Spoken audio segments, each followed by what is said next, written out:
হ্যাঁ, এখন সবাই একটু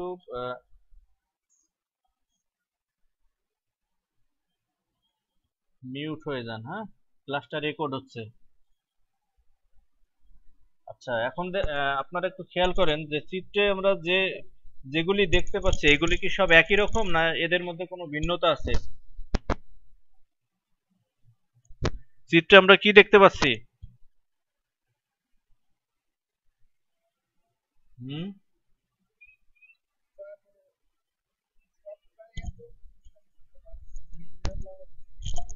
আচ্ছা, সবগুলো আচ্ছা, ভেরি গুড। আপনারা বুঝতে পারছেন, এর জন্য ধন্যবাদ। ভিন্নতা আছে। তো এইখানে যে প্রাণীগুলি দেখানো হয়েছে এদের কি মেরুদণ্ড আছে?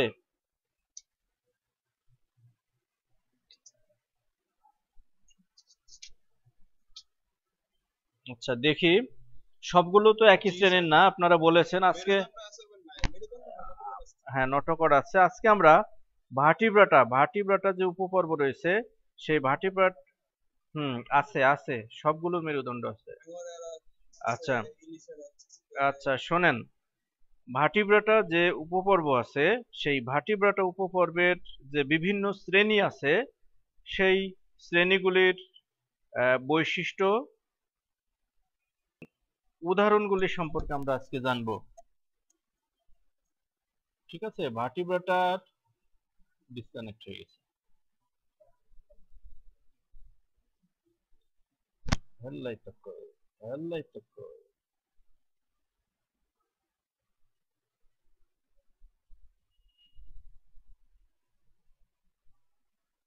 ভার্টিব্রাটার যে বিভিন্ন শ্রেণীগুলি আছে সেই শ্রেণীগুলির কি করব, বৈশিষ্ট্যগুলি পড়ব, আর হচ্ছে এদের উদাহরণ পড়ব। বুঝছো?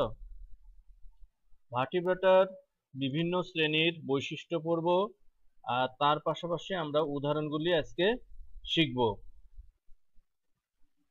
কি আমার কথা শুনতে পাচ্ছ তোমরা? হ্যালো, কথা শুনতে পাচ্ছ?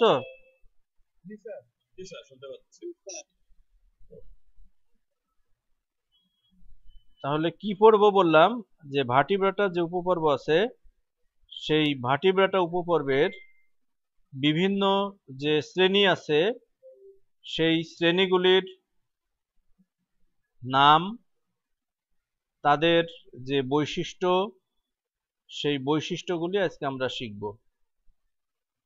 ঠিক আছে? তো গতদিন আমরা ভার্টিব্রাটা যে উপপর্ব আছে সেই ভার্টিব্রাটা উপপর্বের কিছু বৈশিষ্ট্য শিখেছিলাম। ঠিক আছে, তো সেই বৈশিষ্ট্যগুলো একটু আরেকবার দেখে নিই একটু ভিন্নভাবে। তো সেদিন কি বলেছিলাম, যে পৃষ্ঠীয় ফাঁপা, সরি, নিরেট কি থাকবে, নটোকট থাকবে, তাই না? সেই নটোকট কিসে পরিণত হয়? উন্নত প্রাণীতে নটোকট কিসে পরিণত হয় বলেছিলাম? আর নটোকটের উপরে কি থাকে? স্নায়ুরজ্জু। স্নায়ুরজ্জুর সম্মুখ প্রান্ত কিসে পরিণত হয়? মস্তিষ্কে। আর পশ্চাৎ প্রান্ত সুষুম্না কাণ্ড বা স্পাইনাল কর্ডে পরিণত হয়। তো এই যে আমরা সেই জিনিসগুলো একটু দেখি, এই যে এটা হচ্ছে মস্তিষ্ক, আর মস্তিষ্ক থেকে সরু আর একটা নার্ভ যেটা হচ্ছে আমাদের যে মেরুদণ্ডের মধ্য দিয়ে প্রবেশ করে সেটাকে বলা হয় স্পাইনাল কর্ড বা সুষুম্না কাণ্ড। হ্যাঁ, স্পাইনাল। আচ্ছা, এরপর আমাদের যে মস্তিষ্ক, ভার্টিব্রাটার আরেকটা বৈশিষ্ট্য হচ্ছে এই যে আমরা মস্তিষ্ক দেখতে পাচ্ছি, এবং মস্তিষ্কের উপরে দেখো অস্থি দ্বারা তৈরি শক্ত একটা আবরণ থাকে, তাই না? এটা হলো মস্তিষ্ক। আর মস্তিষ্ক দেখো একটা শক্ত আবরণ দ্বারা আবৃত থাকে, যে আবরণটা করটিকা। তাহলে মস্তিষ্ক যদি বলা হয় কি দ্বারা সুরক্ষিত থাকে, মস্তিষ্ক করটিকা দ্বারা সুরক্ষিত থাকবে। এইগুলি ছিল ভার্টিব্রাটা যে শ্রেণী তার বৈশিষ্ট্য। আর এদের রক্ত সংবহন তন্ত্র যদি আমরা দেখি, সেই রক্ত সংবহন তন্ত্র হচ্ছে বদ্ধ প্রকৃতির। ওই যে আমরা দেখতে পাচ্ছি হৃৎপিণ্ড থেকে একটা আবদ্ধ পথের মধ্যে, ধমনী এবং শিরার মধ্যে দিয়ে একটা আবদ্ধ পথে রক্তটা কি হয়, পরিবাহিত হয়। এই জন্য বলা হচ্ছে সংবহন তন্ত্র বদ্ধ প্রকৃতির। আর এদের হচ্ছে যে কঙ্কালটা, অন্ত যে কঙ্কাল রয়েছে সেই কঙ্কালটা কি দ্বারা তৈরি? এই অস্থি, অস্থি এবং তরুণাস্থি দ্বারা তৈরি। আচ্ছা, এখন আমরা দেখি ভার্টিব্রেটার কিছু অধিশ্রেণী আছে। হ্যাঁ, ভার্টিব্রেটার প্রধানত দুইটা অধিশ্রেণী আছে। কয়টা? দুইটা। একটা হচ্ছে, প্রথমটার নাম হচ্ছে দেখো অ্যাগনাথা। অ্যাগনাথা, যাদের হচ্ছে চুয়াল অ্যাবসেন্টের প্রথম অক্ষর কি? ইংরেজিতে অ্যাবসেন্টের প্রথম অক্ষর এ। তো ল্যাটিন বায়োলজিতে এ শব্দের অর্থ হচ্ছে, বা এ শব্দের অর্থ হচ্ছে অ্যাবসেন্ট। তো আর ন্যাথা, ওই যে ওখানে লেখা ন্যাথা, অ্যাগন্যাথা মানে ন্যাথা শব্দের অর্থ হচ্ছে জ মানে চোয়াল। তাহলে প্রথম যে অধিশ্রেণী, সেখানে কি চোয়াল থাকবে না থাকবে না? থাকবে না। ভেরি গুড, তাকদিন না? আচ্ছা, তাহলে প্রথম যে অধিশ্রেণী, সেখানে হচ্ছে কোনো চোয়াল থাকবে না। আর ন্যাথোস বা ন্যাথা শব্দের অর্থ হচ্ছে চোয়াল। তাহলে দ্বিতীয়টাই কি চোয়াল থাকবে না থাকবে না? থাকবে। তো আমরা একটু দেখে নিই। তো প্রথম যে অধিশ্রেণীর অন্তর্ভুক্ত জীবগুলি, তাদের ক্ষেত্রে এরকম চোয়াল থাকবে না, মুখটা এরকম গোলাকার থাকবে এবং সেখানে কোনো রকম চোয়াল থাকবে না। চোয়ালবিহীন থাকবে। আর দ্বিতীয়টা দেখো, এই যে হাঙর, তার ক্ষেত্রে হ্যাঁ চোয়াল যুক্ত, অর্থাৎ উপরে এবং নিচে চোয়াল থাকবে। ঠিক আছে। এরপরে দেখি যে এই অধিশ্রেণী অ্যাগনাথা, যেটা এই অ্যাগনাথাকে আবার দুইটা শ্রেণীতে ভাগ করা যায়। কি কি দেখো, অ্যাগনাথার শ্রেণী হচ্ছে দুইটা। একটার নাম হচ্ছে মিগজিনি, আর একটার নাম হচ্ছে পেট্রোমাইজন টিডা। একটার নাম হচ্ছে কি মিগজিনি, আর একটার নাম হলো পেট্রোমাইজন টিডা। যদি বলা হয় অ্যাগনাথার শ্রেণী কয়টি? দুইটি। হ্যাঁ, না মাইজোনিটা না, পেট্রোমাইজন টিডা। হ্যাঁ, তো এই যে এটার নাম, এই জীবটার নাম হচ্ছে পেট্রোমাইজন, আর এটা হচ্ছে ল্যাম্প্রে। ঠিক আছে। তো এই প্রাণীগুলি কিন্তু এই শ্রেণীর অন্তর্ভুক্ত। এখন দেখি সুপার ক্লাস আছে আর একটা, যেটার নাম হচ্ছে সাইক্লোস্টোমাটা। তো এখন যদি বলা হয় চোয়ালে, চোয়াল এখানে কি আছে? নাই, চোয়াল এখানে নাই। আচ্ছা, এখন যদি বলি এই যে মুখটা কেমন, মুখের আকারটা কেমন? গোলাকার। তো এদের মুখের যে আকার, সেটা হচ্ছে গোলাকার, এই জন্য এদের নাম হচ্ছে সাইক্লো শব্দের অর্থ হচ্ছে রাউন্ড। সাইক্লো শব্দের অর্থ কি? রাউন্ড। তো এদের মুখটা যেহেতু এরকম গোলাকার, স্টোমা মানে মাউথ, তাহলে এদের মুখটা হচ্ছে কি গোলাকার।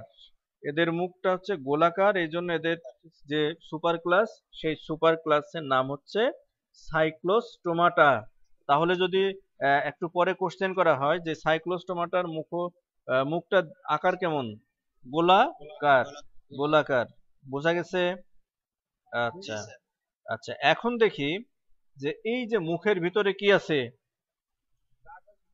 আচ্ছা, দাঁত আছে এবং ফাঁপা একটু জায়গা আছে, ফাঁকা একটু জায়গা আছে। হুম। আচ্ছা, এদের দেখো প্রকৃত চোয়াল এবং জৌরূপাঙ্গ নাই। মাছের যেমন বিভিন্ন ধরনের পাখনা থাকে, ঠিক আছে, বক্ষ পাখনা, পৃষ্ঠ পাখনা, পুচ্ছ পাখনা, এরকম যে জৌরূপাঙ্গ থাকে মাছের, এদের ক্ষেত্রে কিন্তু এরকম জৌরূপাঙ্গ গুলি এখানে নাই। তারপরে প্রকৃত চোয়ালও কিন্তু নাই, এবং চোয়ালে আমরা দেখলাম যে চোয়াল এখানে নাই। বলতে হবে যে দাঁত থাকে, ওই যে মুখের যে গোলাকার অংশটা, সেখানে দাঁত থাকবে এবং দাঁতগুলো কেরাটিনময়। এখন কেরাটিন, কেরাটিন দ্বারা তৈরি, এক ধরনের প্রোটিন, কেরাটিন। আচ্ছা, এখন যে শ্রেণী, আমরা সেই শ্রেণী সম্পর্কে জানবো, সেটা হচ্ছে মিগজিনি। তো মিগজিনির এখন এই প্রথম চিত্রটা দেখো, এখানে কি আঁশ আছে? আচ্ছা, এখানে এখানে কোনো আঁশ নাই। আচ্ছা, পৃষ্ঠ পাখনা কি আছে? পৃষ্ঠ পাখনা নাই। আচ্ছা, মুখের চারপাশে কি আছে? হাইড্রাতে ছিল এরকম জিনিস। হাইড্রার মুখের চারদিকে কি থাকে? হাইড্রার সুতার মতো কিছু অংশ ছিল না, কর্ষিকা, মনে নাই? তাহলে এদেরও কিন্তু মুখের চারপাশে দেখো কর্ষিকা থাকে। ঠিক আছে, এদের মুখের চারপাশে কি থাকবে? কর্ষিকা থাকবে। আচ্ছা, মিগজিনি শ্রেণীর যদি প্রথম বৈশিষ্ট্য যদি বলি, যে এদের দেহে কি আঁশ থাকবে? দেহের পৃষ্ঠ পাখনা থাকবে। মুখের চারপাশে কি থাকবে? কর্ষিকা। আচ্ছা, এইখানে কি দেখা যাচ্ছে? এই যে দেখো তো এখন কি দেখা যাচ্ছে ডান পাশের চিত্রটাই? ফুলকারন্ধ্র, ভেরি গুড। ফুলকা ছিদ্র দেখা যাবে। এদের হচ্ছে আরেকটি বৈশিষ্ট্য হচ্ছে এদের কি থাকবে? দেহে ফুলকা ছিদ্র থাকবে। কি থাকবে? ফুলকা ছিদ্র। আচ্ছা, চোয়াল এবং যৌরপাঙ্গ থাকবে না। নাসাথলি গলবিলে উন্মুক্ত থাকবে এবং ফুলকা ছিদ্র থাকবে কয় জোড়া? 5 থেকে 15 জোড়া। 5 থেকে 15 জোড়া ফুলকা ছিদ্র থাকবে। 5 থেকে 15 জোড়া ফুলকা ছিদ্র থাকবে। ওকে, না। আচ্ছা, এরপরে আমরা পরেরটায় যাই। যে শ্রেণীভুক্ত মাছগুলিকে বলা হয় হ্যাগফিশ। কি বলে? এই শ্রেণীভুক্ত হ্যাগফিশ। হ্যাগফিশ মানে হচ্ছে কুৎসিত চেহারা, দেখতে খুবই অড দেখায়, কুৎসিত, এই জন্য এদেরকে বলা হয় হ্যাগফিশ। হ্যাঁ, এবং আবিষ্কৃত প্রজাতির সংখ্যা হচ্ছে 70, মানে 70। আবিষ্কৃত প্রজাতির সংখ্যা কত? 70। এইগুলি যে এরকম কোশ্চেন আসে যে মিগজিনি শ্রেণীর জিব্রা কি নামে পরিচিত? মিগজিনি শ্রেণীর জিব্রা হ্যাগফিশ নামে পরিচিত। হ্যাঁ, আবিষ্কৃত প্রজাতির সংখ্যা কত? তারপরে হ্যাঁ, ফুলকা ছিদ্র থাকে কয় জোড়া? এগুলো আসে। এরপর আসলো যেটা, হ্যাঁ, এরপর আসলো যেটা পেট্রোমাইজন্টিডা। এদের দেখতে কেমন লাগছে? পেট্রোমাইজন্টিডা। হুম, আরে ওইটা না, আকারটা কেমন? বাইন মাছের মতো। বাইন মাছের মতো গোলাকার। হ্যাঁ, আচ্ছা, এখন দেখি এদের কি ফুলকা ছিদ্র আছে? এদেরও থাকবে। আচ্ছা, হ্যাঁ, 7 জোড়া থাকবে। তো চোয়ালে কি আছে এখানে দেখো তো। এবং এই দাঁতের সাহায্যে সে অন্য প্রাণীর দেহে কিন্তু আটকে থাকে। ওই যে দেখো বিভিন্ন, মানে এরকম সূচালো দাঁত থাকবে। হ্যাঁ, তো এখন দেখো তো এই প্রাণীটা কি করছে? বাইন মাছের মতো যেটা, তার আলাদা দেহের সাথে যদি আটকে থাকে তাহলে সে কি মুক্তজীবী না পরজীবী? তাহলে তারা কিন্তু অনেক সময় পরজীবী হিসেবেও জীবনযাপন করে। ওই যে বড় একটা মাছ যেটা, সেই মাছের শরীরে তারা আটকে থাকে ওই যে তোষকের সাহায্যে, এবং দাঁতের মাধ্যমে আটকে থাকে, এবং ওই যে বড় যে মাছটা দেখতে পাচ্ছ তার দেহ থেকে তারা রক্ত পান করে। এখানে কি পৃষ্ঠ পাখনা আছে? পৃষ্ঠ পাখনা আছে। তাহলে বৈশিষ্ট্যগুলি একবার দেখে নাও। হ্যাঁ, এই পর্বের প্রাণীগুলি হচ্ছে ল্যাম্প্রে নামে পরিচিত। কি নামে পরিচিত?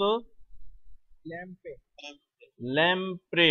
এই পর্বের প্রাণীরা ল্যাম্প্রে নামে পরিচিত। আবিষ্কৃত প্রজাতির সংখ্যা কত?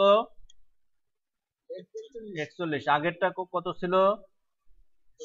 70। তাহলে যদি বলা হয় মিগজিন এবং পেট্রোমাইজন্টিডার মধ্যে দুইটা পার্থক্য লিখো, পারা যাবে? ওকে, পরেরটা যাই। হ্যাঁ, অধিশ্রেণী আমরা যেটা বললাম ন্যাথোস্টোমাটা। ন্যাথা শব্দের অর্থ কি বলছিলাম? ন্যাথা, চোয়াল। চোয়াল, চোয়াল, ভেরি গুড। তো এখানে আমরা যে হাঙরটা দেখছি এর কি চোয়াল আছে? তাহলে যাদের চোয়াল থাকবে তারাই হচ্ছে ন্যাথোস্টোমাটা শ্রেণীর অন্তর্ভুক্ত। ঠিক আছে? কুকুরের চোয়াল আছে? ওকে, তাহলে তাহলে যদি বলা হয় কুকুরের অধিশ্রেণীর নাম কি? ন্যাথোস্টোমাটা। আচ্ছা, এইবার একটু মনোযোগ দিয়ে শোনেন। আমি আবারও বলছি, এবার একটু মনোযোগ দিয়ে শুনবেন, কারণ এইটা আমি আস্তে আস্তে পড়াবো, বাট পরের দুইটা যে শ্রেণী আসবে আমি কিন্তু খুব দ্রুত স্পিডে পড়বো। এইটা যে বুঝবেন পরের দুইটা তার অল্প পড়লেই হবে। এইটা যে বুঝবেন পরের দুইটা শুধুমাত্র 10% শুধু ভ্যারিয়েশন আসবে। এখন আমি যে শ্রেণীটার বৈশিষ্ট্য বলছি কনভেক্সিস, এইটা বিপরীতটা হচ্ছে পরের শ্রেণীতে। ঠিক আছে? এখানে যেটা বলবো ঠিক তার উল্টোটা হচ্ছে পরের শ্রেণীতে আসবে। তো এখন যদি বলি নামটা কি, এই শ্রেণীর নাম কি? কনড্রিকথিস। এই কনড্রিকথিস নামটা আসছে কন্ড্রিন থেকে। কন্ড্রিন, তরুণাস্থির কোষ হচ্ছে কন্ড্রিন বা কন্ড্রোসাইট। তরুণাস্থি কোষকে বলা হয় কন্ড্রোসাইট, এবং কন্ড্রোসাইট থেকে আসছে কন্ড্রিকথিস। তো এখন যদি বলা হয় এই কন্ড্রিকথিসের যে অন্তকঙ্কাল সেটা কি অস্থি দ্বারা তৈরি হবে না তরুণাস্থি দ্বারা? এইটা হচ্ছে প্রধান বৈশিষ্ট্য। তাহলে কন্ড্রিকথিস শ্রেণীর প্রথম বৈশিষ্ট্য হচ্ছে এদের দেহের ভিতর যে কঙ্কাল থাকবে সেটা হচ্ছে তরুণাস্থি দ্বারা তৈরি হবে। আচ্ছা, হাঙরের অন্তকঙ্কাল কি দ্বারা তৈরি হবে? আমরা বললাম তরুণাস্থি দ্বারা তৈরি। আচ্ছা, এবার তোমরা এর লেজটার দিকে তাকাও। লেজের ওই যে দুইটা যে প্রান্ত, এই দুইটা প্রান্ত কি সমান নাকি অসমান? ভালো করে দেখো। কালো, অসমান। তো অসমান, এদের যে লেজটা, এই লেজকে বলা হয় পুচ্ছ পাখনা। হ্যাঁ, তো এই পুচ্ছ পাখনাটা হচ্ছে অসমান। আমি আবারও বলছি, এই শ্রেণীর বিপরীতটা হবে পরের শ্রেণী। তাহলে এদের পুচ্ছ পাখনা হচ্ছে অসমান। আচ্ছা, হাঙরের দেহে কি কোনো আঁশ দেখা যায়? ভালো করে দেখবেন, হাঙরের দেহে আঁশ দেখা যায়। ওই যে পাশে লাল রঙের যে চিত্রটা দেখানো হয়েছে, তো তাদের দেহে প্লাকয়েড, হ্যাঁ প্লাকয়েড, ওই যে দাঁতের মতো সূচালো, কাটার মতো, এরকম প্লাকয়েড জাতীয় আঁশ দেখা যায়, যা একটার সাথে একটার উপর আর একটা অবস্থান করে। তাহলে যদি বলা যায় যে হাঙরের অন্তকঙ্কাল কি দ্বারা তৈরি? তরুণাস্থি দ্বারা তৈরি। আচ্ছা, তরুণাস্থি দ্বারা তৈরি। আচ্ছা, হাঙরের যে পুচ্ছ পাখনা আমরা যেটাকে বললাম লেজ, সেটা কি সমান না অসমান? অসমান। আচ্ছা, হাঙরের দেহে কি আঁশ থাকবে? থাকবে, সেটার নাম হলো প্লাকয়েড। আচ্ছা আচ্ছা, এরা তোমরা রুই মাছ কাটলে রুই মাছের দেহের ভিতর বায়ু দ্বারা পূর্ণ একটা থলের মতো অংশ দেখা যায়, সাদা চকচকে, ওইটার নাম কি? সাদা রঙের চকচকে সিলভার কালারের একটা কিছু দেখা যায়, এটার নাম কি? পটকা, পটকা, বায়ুথলি। তো এই, হ্যাঁ ফুলকা না, পটকা বা, হ্যাঁ বা বায়ুথলি। তো এরকম বায়ুথলি হাঙরের এদের ক্ষেত্রে থাকে না, বায়ুথলি থাকে না। এবং ফুলকার কথা যে বললা, ফুলকা দেখবা যে একটা ঢাকনা দিয়ে ঢাকা থাকে, যখন মাছ পানির মধ্যে থাকে দেখবা যে কানের দুই পাশে এটা উঠে আর নামে, দেখছো? হ্যাঁ, ওইটাকে বলে কানকো। ঠিক আছে, ইংরেজিতে বলে অপারকুলাম। তো এই কন্ড্রিকথিস শ্রেণীর দের ক্ষেত্রে এরকম কানকো থাকে না। ঠিক আছে, আর চোয়ালে বললাম দাঁত থাকে। আচ্ছা, মুখের যে ছিদ্রটা, এই মুখের ছিদ্রটা কি মাঝখানে যে মধ্যরেখা বরাবর নাকি নিচে অবস্থিত? তো দেহের নিচের তলকে দেহের নিচের যে তল, সে তলকে কি বলে? অঙ্কীয় না পৃষ্ঠীয়? তাহলে তাহলে মুখছিদ্র, হ্যাঁ তাহলে মুখছিদ্র থাকবে অঙ্কীয় দিকে। আচ্ছা, এখন ফুলকা ছিদ্র থাকবে হাঙরের, কিন্তু ফুলকা ছিদ্র থাকে কয় জোড়া? 5 থেকে 7 জোড়া। আচ্ছা, এবার আগে যেটা বললাম অ্যাক্টিনোপটেরিজি, ঠিক তার উল্টোটা, আগে যেটা পড়ালাম তার উল্টোটা হবে এই অ্যাক্টিনোপটেরিজিতে। তো আগের যে অন্তকঙ্কাল সেটা কি দ্বারা তৈরি ছিল? তাহলে তাহলে এটা হবে অস্থি দ্বারা। আগের যে পুচ্ছ পাখনা সেটা কেমন ছিল? এটা হবে সমান। আগে কি পটকা বা বায়ুথলি ছিল না? ছিল না? তাহলে এইবার কি হবে? থাকবে। আচ্ছা, আগে ওই যে অপারকুলাম, যে ফুলকা ঢাকার যে ঢাকনা অপারকুলাম, ওইটা কি আগে ছিল? এটাই থাকবে। তারপর পড়া কিন্তু শেষ। ঠিক আছে, এখন শুধু একটা জিনিস বাকি থাকলো, আগের আইসটার নাম ছিল প্লাকয়েড, এইটার নাম হবে সাইক্লয়েড, এটার নাম হবে সাইক্লয়েড। শুধু এটা একটু মুখস্থ করতে হবে। আগেরটার ক্ষেত্রে আইসের নাম ছিল প্লাকয়েড, এটার নাম হবে সাইক্লয়েড, সাইক্লয়েড। ঠিক আছে, ওকে, এটার কিন্তু পড়া শেষ, বললাম না 2 মিনিটে পড়া শেষ। তো দেখি অন্তকঙ্কাল কি দ্বারা তৈরি? অস্থি দ্বারা। উচ্চ পাখনা কেমন এটার? দেখেন সমান, আগেরটা অসমান ছিল।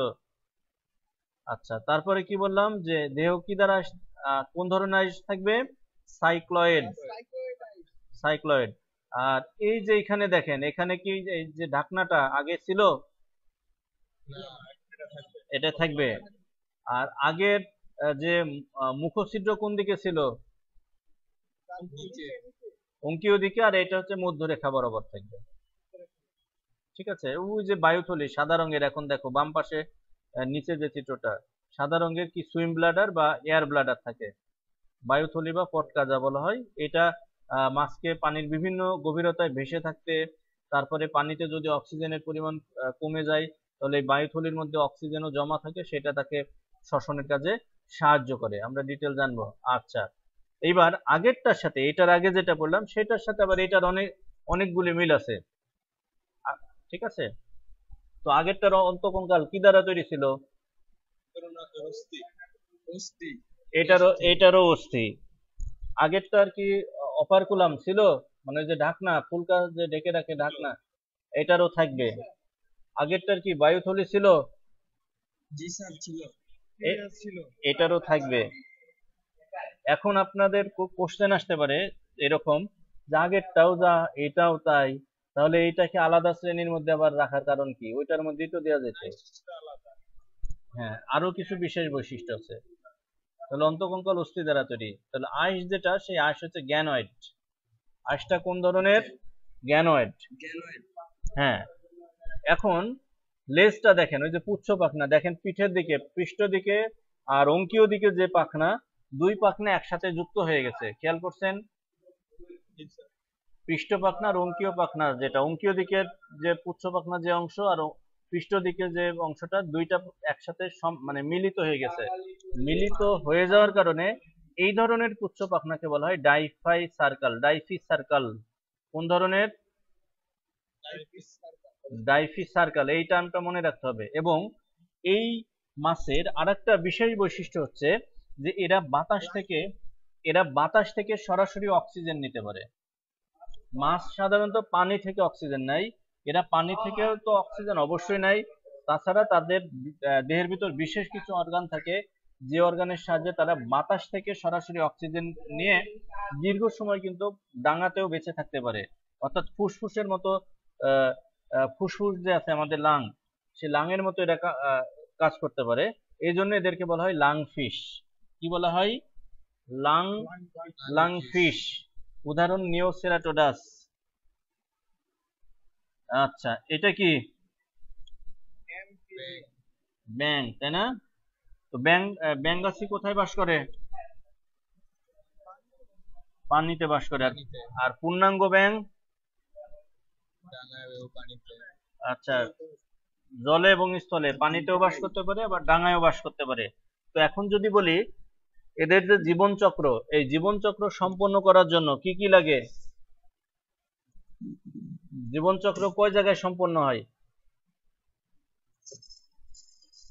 জীবন চক্র সম্পন্ন করার জন্য পানিরও প্রয়োজন হয়, আবার হচ্ছে ডাঙারও প্রয়োজন হয়। তাহলে জীবন চক্র সম্পন্ন করার জন্য এদের, তাহলে কি বলছি, জলেরও প্রয়োজন হয়, স্থলেরও প্রয়োজন হয়। এই জন্য এদেরকে বলা হচ্ছে অ্যাম্ফি। অ্যাম্ফি শব্দের অর্থ হচ্ছে বোথ বা উভয়। তো এই জন্য এদেরকে বলা হয় উভচর। উভচর কেন বলা হচ্ছে? কারণ এদের জীবন চক্রের একটা অংশ পানিতে কাটে, আবার আর একটা অংশ ডাঙায় কাটে, অর্থাৎ জল এবং স্থল উভয়েরই প্রয়োজন হয়। ঠিক আছে। আচ্ছা, এরপরে দেখি প্রথম বৈশিষ্ট্য, জীবন চক্র সম্পন্ন করতে জল এবং স্থল উভয়ের প্রয়োজন হয়। আচ্ছা, আর একটা কমন বৈশিষ্ট্য আপনাদের শিখাই দিই, যে প্রথম যে তিনটা, কনভিক্সিস, অ্যাক্টিনোপ্টেরিজিস, সার্কোপ্টেরিজি, প্রত্যেকের ক্ষেত্রে হার্টের প্রকোষ্ঠ দুইটা। প্রত্যেকের ক্ষেত্রে হার্টের প্রকোষ্ঠ ছিল দুইটা। এখন পরে, হ্যাঁ, তাদের থেকে আরেকটু উন্নত, তাহলে অ্যাম্ফিবিয়ানদের হার্টের প্রকোষ্ঠ থাকবে তিনটা। আচ্ছা, এখন দেখেন এটা আমরা কি দেখতে পাচ্ছি, অ্যারো দিয়ে কি দেখানো হয়েছে তৃতীয় চিত্রে? এখানে আমরা, আচ্ছা, এখানে কি বললাম, প্যারোটিড গ্রন্থি দেখতে পাচ্ছি। ব্যাঙের শরীরে কি থাকে? বিভিন্ন গ্রন্থি থাকে। হ্যাঁ, তার মধ্যে একটা উল্লেখযোগ্য গ্রন্থি হচ্ছে, দেখবা যে কানের দুই পাশে থাকে, যে চোখের পেছনে প্যারোটিড গ্রন্থি। যখন কেউ তাদের আক্রমণ করে, এই প্যারোটিড গ্রন্থি থেকে এক ধরনের তরল পদার্থ নিঃসরণ করে, এবং যা চোখে যদি লাগে খুব জ্বালা পোড়া করে। তাহলে এই যে এরকম দেহের ভিতরে বিভিন্ন ধরনের গ্রন্থি থাকবে, এবং ত্বকটা মসৃণ। ঠিক আছে, ত্বক মসৃণ, আর্দ্র, মানে একটু ভেজা ভেজা এবং গ্রন্থিযুক্ত। এদের ত্বক শ্বসনেও সাহায্য করে। আমরা জানি শীতের সময় কি হয়, এই উভচর যে প্রাণীগুলি তারা মাটির গর্তে লুকিয়ে থাকে এবং সেখানে কি করে তারা এই ত্বকের সাহায্যেও শ্বাসকার্য চালায়। এমনি ফুসফুস আছে, তার পাশাপাশি তারা ত্বকের সাহায্যেও কিন্তু শ্বাসকার্য চালাতে পারে। পরেরটা দেখি, সামনের পায়ে কয়টা আঙ্গুল দেখো তো? এই যে সবুজ রঙের যে ব্যাংকটা, 4টা। পিছনের পায়ে 5টা। তাহলে অগ্রপদে 4টি এবং পশ্চাৎ পদে 5টি নখরবিহীন আঙ্গুল থাকে, অর্থাৎ আঙ্গুল থাকবে, সেই আঙ্গুলে কোনো নখ থাকবে না। হৃৎপিণ্ডের প্রকোষ্ঠ 3টি এবং এদের রক্ত হচ্ছে শীতল। হ্যাঁ, আর লার্ভা দশায় ফুলকা এবং পূর্ণাঙ্গ অবস্থায় ফুসফুস দ্বারা শ্বাসকার্য চালায়। আচ্ছা, এখন দেখি রেপ্টাইলিয়ার বাংলা হচ্ছে সরীসৃপ। যারা বুকে ভর দিয়ে চলে তাদেরকে বলা হয় সরীসৃপ। তাহলে কুমিরের প্রধান বৈশিষ্ট্য হচ্ছে কি, তারা বুকে ভর দিয়ে চলবে। আচ্ছা, এদের দেহের উপরে কি থাকে, কি দ্বারা আবৃত থাকে? আচ্ছা, শক্ত প্লেট দ্বারা আবরণ থাকে, বহিঃত্বক থেকে উৎপন্ন শক্ত আবরণ দ্বারা আবৃত থাকে। আচ্ছা, এদের পায়ে আঙ্গুল কয়টি দেখেন? 5টি। তো 5টি আঙ্গুলে কি নখর আছে না নাই? তাহলে দেখেন, প্রথম যে বৈশিষ্ট্য, এদের পায়ে আঙ্গুল থাকবে এবং 5টি সংখ্যায় এবং সেখানে নখর থাকবে আর দেহ শক্ত প্লেট দ্বারা আবৃত থাকবে। আচ্ছা, এটার আগে হার্টের প্রকোষ্ঠ কয়টা ছিল? 3টা। আর এখানে থাকবে অসম্পূর্ণভাবে 4টা। এখানে হার্টের প্রকোষ্ঠ থাকবে অসম্পূর্ণভাবে 4টা।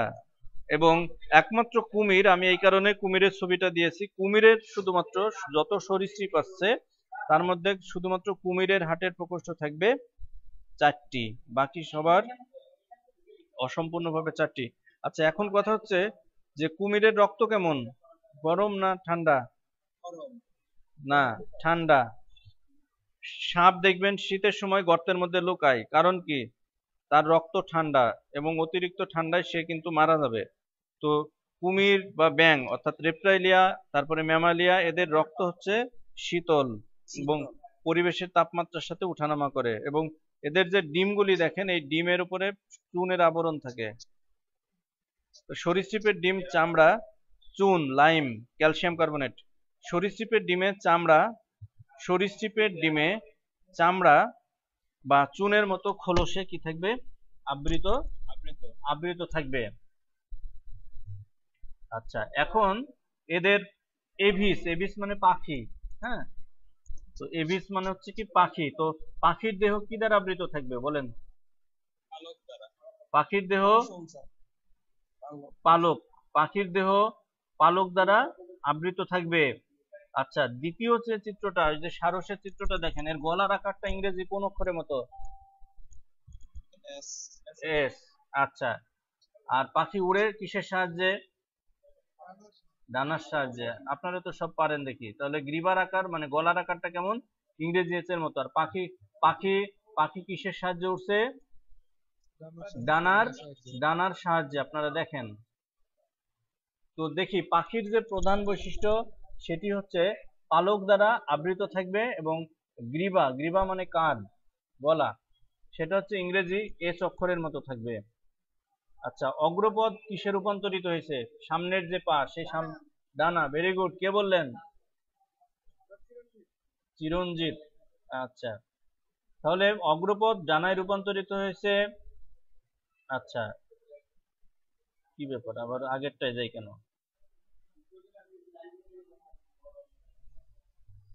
অগ্রপদ ডানায় রূপান্তরিত হয়েছে এবং পাখি যেহেতু আকাশে উড়ে, তো আকাশে ওড়ার জন্য বডিটা তো ভারী হওয়া উচিত, তাই না? না হালকা হওয়া উচিত? এই কারণে পাখির দেহ যেন হালকা থাকে, এই জন্য পাখির যে হাড়, সেই হাড়ের ভিতরে ফাঁপা থাকে, যেটাকে বলা হয় নিউমেটিক বোন। পাখির যে হাড় বা অস্থি সেটি থাকে ফাঁপা। আচ্ছা, আরেকটা বৈশিষ্ট্য আমরা দেখি, পাখির ভিতরে যে ঠোঁট, আমরা যে দোয়েল পাখিটা দেখো, পাখির যে ঠোঁট, সেই ঠোঁট চঞ্চুতে রূপান্তরিত হয়েছে। ঠোঁট কিসে রূপান্তর হয়? চঞ্চুতে রূপান্তরিত হয়েছে। আচ্ছা, এরপরে দেখেন, এখন কি দেখতে পাচ্ছি, উপরের যে চিত্রটা সেটা দেখেন, আকাশে উড়ে, এই কারণে তার দেহটা হালকা হওয়া লাগে, আমরা একটু আগে জানলাম। তো সেই কারণে পাখির দেহের ভিতর কি থাকে, বায়ুথলি থাকে, এবং যখন তারা আকাশে উড়ে তখন এই বায়ু দ্বারা থলিগুলি কি থাকে, পূর্ণ থাকে। এবং বায়ু দ্বারা থলিগুলি পূর্ণ হলে তারা কি হয়, দেহটা তাদের কি হয়, হালকা হয়ে যায়, এবং হালকা হলে খুব সহজেই তারা আকাশে উড়তে পারে। তো যদি বলা হয় বায়ুথলি কার সাথে যুক্ত থাকবে, ফুসফুসের সাহায্যে। আচ্ছা, পাখির যে রক্ত সেটা কি ঠান্ডা না গরম হবে? পাখির রক্ত হবে উষ্ণ। আচ্ছা, পাখির হার্টের প্রকোষ্ঠ কয়টি? 4টি। পাখির হার্টের প্রকোষ্ঠ হচ্ছে 4টি। Very good. হৃৎপিণ্ডের প্রকোষ্ঠ হচ্ছে 4টি এবং রক্ত হচ্ছে উষ্ণ। সব শেষে আসলো ম্যামালিয়া বা স্তন্যপায়ী। তো এখানে আমরা কি দেখতে পাচ্ছি, বিড়ালটা কি করছে, বিড়ালের বাচ্চাগুলি কি করছে? হ্যাঁ, শুয়ে আছে। বিড়াল শাবকেরা কি করছে, শুয়ে নাই, তারা মাতৃদুগ্ধ পান করছে। তো ম্যামালিয়া যে শ্রেণী, সেই শ্রেণীর প্রধান বৈশিষ্ট্য হচ্ছে তাদের যে পরিণত যে স্ত্রী প্রাণী, সেই স্ত্রী প্রাণীতে স্তন গ্রন্থি থাকবে এবং স্তন পান করে তাদের যে বাচ্চা বা শাবকগুলি সেগুলি বেঁচে থাকবে। আচ্ছা, কুকুরের দেহটা দেখেন, এটা কি দ্বারা আবৃত, বা বিড়ালের দেহটা কি দ্বারা আবৃত? হ্যাঁ, তাহলে লোম দ্বারা আবৃত থাকবে। তাহলে এটা হচ্ছে ম্যামালিয়ার আরেকটি বৈশিষ্ট্য। আর ওই যে কান, পিনা, যেটা প্রাইমারি স্কুলে স্যাররা টান দেয়, কারো টান দিছে, সেটাকে বলা হয় পিনা। ঠিক আছে। তাহলে এই যে স্তন্যপায়ী প্রাণীদের বহিকর্ণে কি থাকবে, পিনা থাকবে, এবং মধ্যকর্ণে ছোট ছোট 3টা অস্থি থাকবে। দাঁতগুলি কি একই রকম? এখানে যে দাঁত দেখা যাচ্ছে, তাহলে চোয়ালে বিভিন্ন ধরনের দাঁত থাকবে। কি থাকবে? চোয়ালে বিভিন্ন ধরনের দাঁত থাকবে। তো এটা তো মানুষই, ম্যামালিয়া শ্রেণীর জীব তো মানুষ। ঠিক আছে, এটা তো মানুষেরই। তো মানুষ কি তার মায়ের দুধ পান করে বড় হয় না? তাহলে দেহ দেহ ত্বক বিভিন্ন গ্রন্থি যুক্ত, যেমন বিভিন্ন গ্রন্থির মধ্যে একটা থাকতে পারে হচ্ছে আমাদের যে ঘাম গ্রন্থি থাকে, তারপরে সিবেসিয়াস গ্রন্থি থাকে, আর দেহ লোম দ্বারা আবৃত থাকতে পারে। পরিণত স্ত্রী প্রাণীর কার্যকরী স্তন গ্রন্থি থাকবে। বহিকর্ণে পিনা থাকে, ওই যে সারেরা যেটা টান দিয়ে ঘোরায়, ওইটার নাম হচ্ছে পিনা। তাহলে পিনা থাকবে। আর মধ্যকর্ণে কি থাকবে, 3টা ছোট ছোট অস্থি থাকবে, যেটার নাম হচ্ছে ম্যালিয়াস, ইনকাস এবং স্টেপিস। আর চোয়ালে দেখো বিভিন্ন ধরনের দাঁত থাকবে। দাঁতগুলির প্রকারভেদ আমরা 9-10-এ পড়েছি, যেমন কি বলে, কর্তন দাঁত, তারপরে পেশন দাঁত, ছেদন দাঁত, পেশন। আর হার্টের প্রকোষ্ঠ থাকবে কয়টি? 4টি। এবং রক্ত হচ্ছে উষ্ণ বা গরম। রক্ত হবে কেমন? উষ্ণ বা গরম। আচ্ছা, এখন যদি বলা হয় যে ব্যাঙের যে শ্রেণী, ব্যাঙের শ্রেণীর নাম কি, একজন বলেন। হ্যাঁ, ব্যাঙ কোন শ্রেণীর? উভচর। আচ্ছা, উভচরের 2টা বৈশিষ্ট্য বলো। উভচরের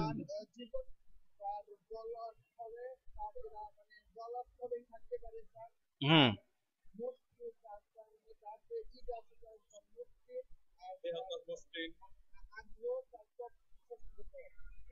আচ্ছা, রক্ত শীতল। Very good. মারুফ বলেন, টিকটিকি কোন শ্রেণীর? টিকটিকি কোন শ্রেণীর অন্তর্ভুক্ত?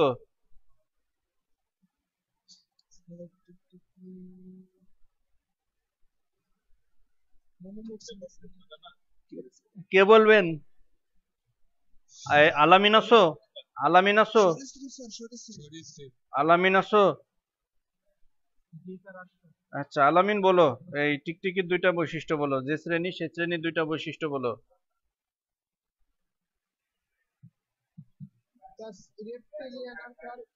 হ্যাঁ, রেপ্টালিয়ার 2টা বৈশিষ্ট্য বলো।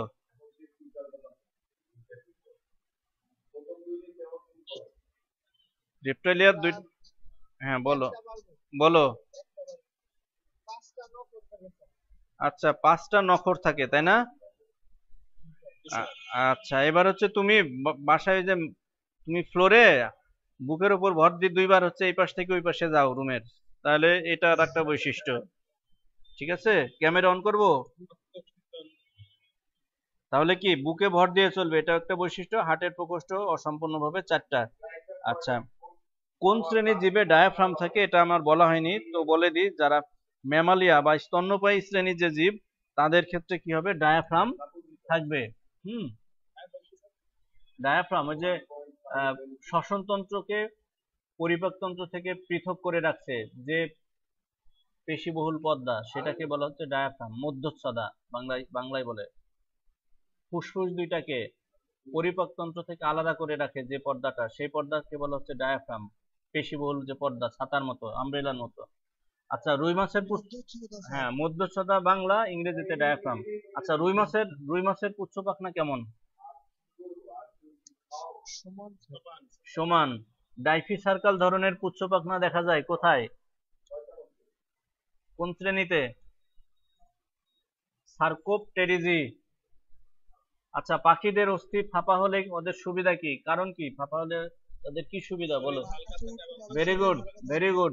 আচ্ছা, পিনা আলামিনের আছে না নাই? আলামিন, আপনার পিনা, পিনা কি আছে না নাই? তো আপনি কোন শ্রেণীর জীব আপনি? আচ্ছা, আপনি কোন শ্রেণীর জীব? হ্যাঁ, আগামী ক্লাসে যদি, আগামী দিন যদি অ্যাবসেন্ট থাকেন আলামিন, তো কলেজ যেদিন খুলবে সেদিন কিন্তু পিনা দেখাই দিব কোনটা, হ্যাঁ? আচ্ছা, ঠিক আছে। পিনা মানে ওই যে বাহিরের যে প্রসারিত অংশ কানের। আচ্ছা, কুমিরের হাটের প্রকোষ্ঠ কয়টি? কুমিরের হাটের প্রকোষ্ঠ কয়টি? আচ্ছা, বন্ধ হয়ে যেতে পারে যে কোনো মুহূর্তে। আচ্ছা, যে কোনো মুহূর্তে বন্ধ হয়ে যাবে, 1 মিনিটের কম সময় আছে। আচ্ছা, বাড়ির কাজটা শিখে আসবেন। ভার্টিব্রাটার যে উপবর্গগুলি, প্রত্যেকটা শ্রেণীর নাম, দুইটা বৈশিষ্ট্য আর একটি উদাহরণ লিখবা ছকের মাধ্যমে। সব শ্রেণীগুলির নাম, দুইটা বৈশিষ্ট্য আর একটা উদাহরণ লিখবা, হ্যাঁ? লিখে আমার মেসেঞ্জারে পাঠাবা। তো আজ এ পর্যন্তই, আগামী দিন আবারও দেখা হবে। হুম হুম এটা, হ্যাঁ, এটা আমি দিয়ে দেবো, ওই যে ইউটিউবে দিয়ে দেবো এখনই। তো থ্যাংক ইউ। আজ, ওয়ালাইকুম আসসালাম। ওয়ালাইকুম আসসালাম। ওয়ালাইকুম আসসালাম। আমি আর কি বন্ধ করব, কম্পিউটার নিজেই বন্ধ হয়ে গেছে।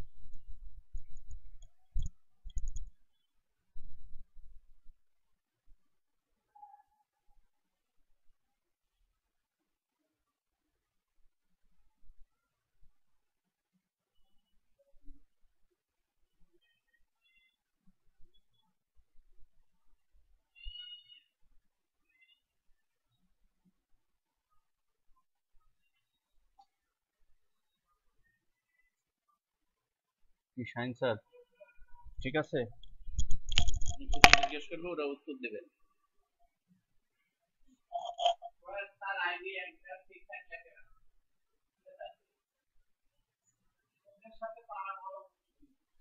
একজন 3-4 বার লিখছে, দেখেন জিসান কয়বার লিখছে, দেখেন আপনার অরিন লিখছে 2 বার।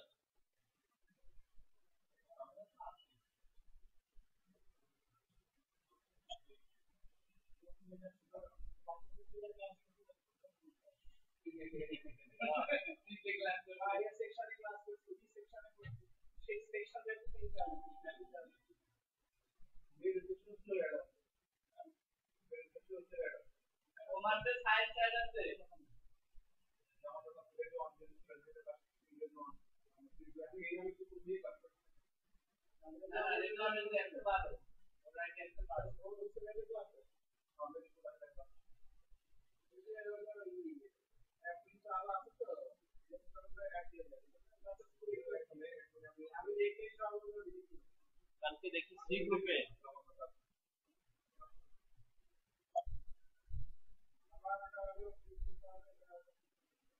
গতকালকে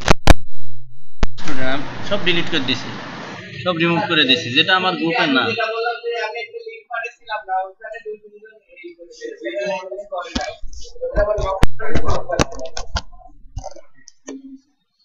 112 আইডি ছেলে, বায়েজিদ।